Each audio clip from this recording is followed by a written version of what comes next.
Welcome to my class, student. It's English Honeydew. We are doing the Great Stone Phase 2 and this is session 3. In this we will do question answer.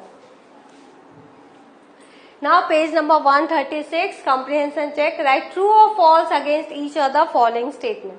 Ernest's words reminded people of the wise old sayings. True. Total strangers from far away who visited Ernest in the valley found his face familiar. Yes, it's also true. The great stone face confirmed Ernest's view that a poet could be worthy of its likeness. It's false. When Ernest and the poet met, क्योंकि यहाँ पर वो answer नहीं मिलता था उसे. When Ernest and the poet met, they respected and admired each other equally.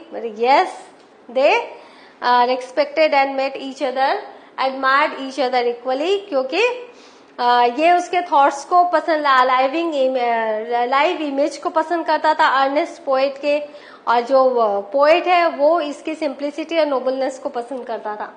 The poet along with Ernest address the inhabitants of the valley, but ये दोनों नहीं करते थे. False. It's only Ernest who addressed.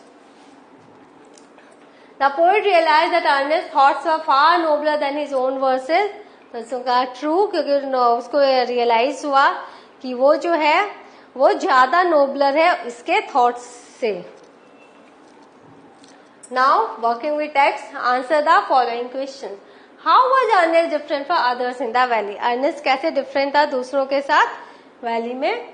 Ernest was a humble, hard working and thoughtful person. वो बहुत ही hard working था, मेहनती था, बहुत ही हम्बल था, बहुत ही थॉटफुल पर्सन था. He was not an unknown person unlike others. और वो दूसरे लोग जो थे वो अननोन थे, लेकिन ये बहुत ही नोन पर्सन था. As you grew old he had become well known personality beyond limit of valley. वो जैसे जैसे बढ़ता गया वैसे वैसे क्या हुआ, उसकी जो बातें हैं, उसकी जो प्रसिद्धि है वैली के दूर दूर तक पहुंचती गई.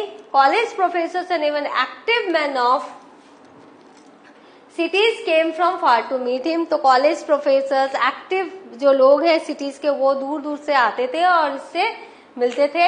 Ernest received those people with gentle sincerity and spoke with them freely with open heart.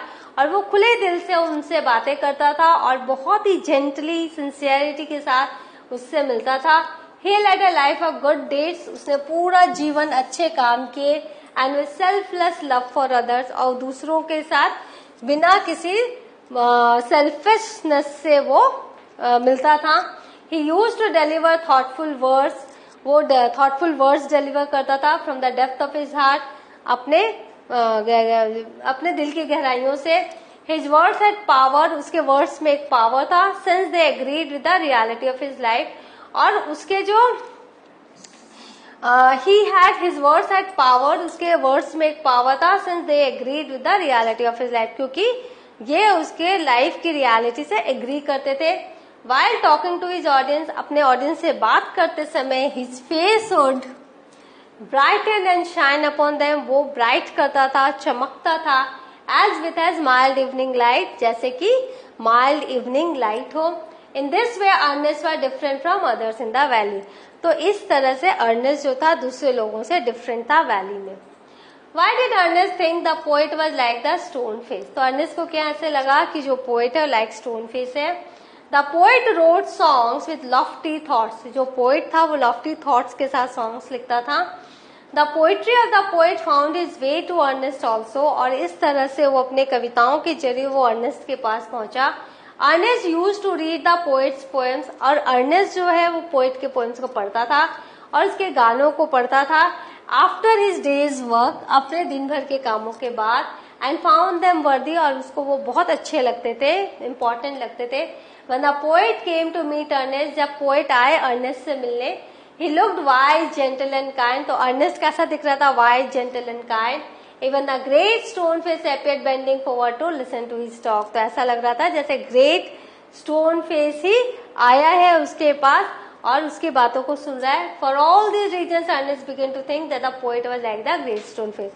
तो इन सब कारणों से अर्नेस्ट को ऐसा लगा जो ये पोएट है वही ग्रेट स्टोन फेस है.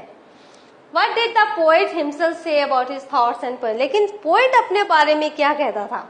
The poet said that Ernest could hear the distance voice of a heavenly song, फिर आप सुन सकते हो distance voice of heavenly song in his thoughts, उसके पोएट के थॉट्स में, पोएम्स में, लेकिन however the poet felt that his own life had not corresponded with his thought, कि उसका खुद का जो जीवन है वो उसके थॉट से कॉरेस्पॉन्ड नहीं करता, हार्मनी में नहीं है। ही हैड ग्रैंड ड्रीम्स, उसके बहुत बड़े सपने हैं, but they had been only dreams, लेकिन वो सिर्फ ड्रीम्स रह गए। Sometimes he even lacked faith in his own thought, कभी कभी वो अपने थॉट्स में भी फेथ नहीं पाता है। What made the poet proclaim Ernest was the stone face, तो पोएट को ऐसे कैसे लगा कि अर्नेस्ट जो है वो स्टोन फेस है। The poet observe Ernest while he was talking to his audience, तो आपको पता है लास्ट में पोएट देख रहा था जब अर्नेस्ट बात कर रहा था ऑडियंस से। Ernest was speaking kindly but from the depth of his heart and mind, वो बहुत काइंडली बात कर रहा था, लेकिन उसके दिल और दिमाग से वो बातें निकल रहे थे। The poet felt that Ernest own life and character were a nobler strain of poetry, तो उसको ऐसा लगा कि जो अर्नेस्ट के खुद का जीवन है, उसका जो चरित्र है, कैरेक्टर है, वो खुद से एक नोबलर स्ट्रेन ऑफ पोएट्री है। पोएट ने जितने भी पोएम लिखे हैं उससे भी बेहतर जो है अर्नेस्ट की लाइफ है, उसका जीवन है, than he had ever written. The poet found great similarities between the misty white cloud around the great stone face and the white hairs around the brow of Ernest. तो उसने क्या किया, एक सिमिलैरिटी देखी, जो मिस्टी जो क्लाउड, व्हाइट क्लाउड्स जो थे ग्रेट स्टोन फेस के चारों तरफ, और अर्नेस्ट के चारों तरफ जो सफेद बाल थे, उसमें उसने काफी सिमिलैरिटी देखी। सो द पोएट प्रोक्लेम, तो उसने अनाउंस किया that Ernest himself was the stone face, तो उस समय उसने अनाउंस किया कि अर्नेस्ट ही है जो स्टोन फेस है। राइट अर्नेस्ट और poet against each statement below. There was a gap between his life and his words, तो किसके, it's poet. His words had the power of truth as they agreed with his thoughts. Who? Ernest. His words were as soothing as a heavenly song, but only as useful as a vague dream. Who? Poet.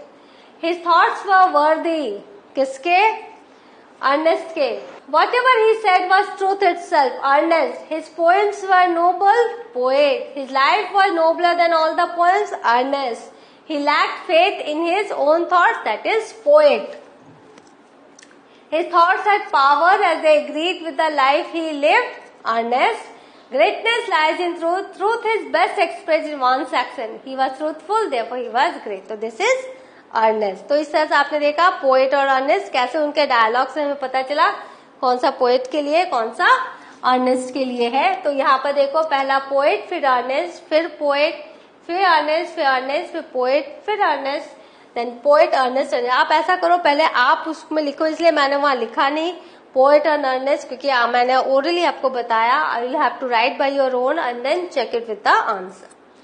Who by common consent turn out to be like the great stone face, तो कौन है जो great stone face के रूप में आया? By common consent Ernest turn out to be like the great stone face. Did Ernest believe that the old prophecy had come true? क्या Ernest को बिलीव हुआ कि ओल्ड प्रोफेसी सच हो गई है? What did he say about it? No, Ernest did not believe that the old prophecy had come true, even though everybody had agreed that he was the likeness of the great stone face. He himself hoped that some wiser and better man than himself would appear, bearing a resemblance to the great stone face.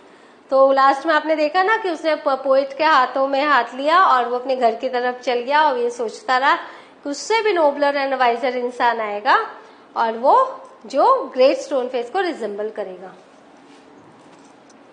So what have we learn today? We have learn कि how to write the answers of the question that have been given below. आप जो chapter है उसको बार बार पढ़ो और तभी वो आप आंसर्स लिख पाओगे। And the answers I have given you, just go through it, read it, understand it, create a image in your mind. अपने दिमाग में एक इमेज बनाइए तो ये जो आंसर्स है वो आप बहुत जल्दी लर्न कर पाएंगे।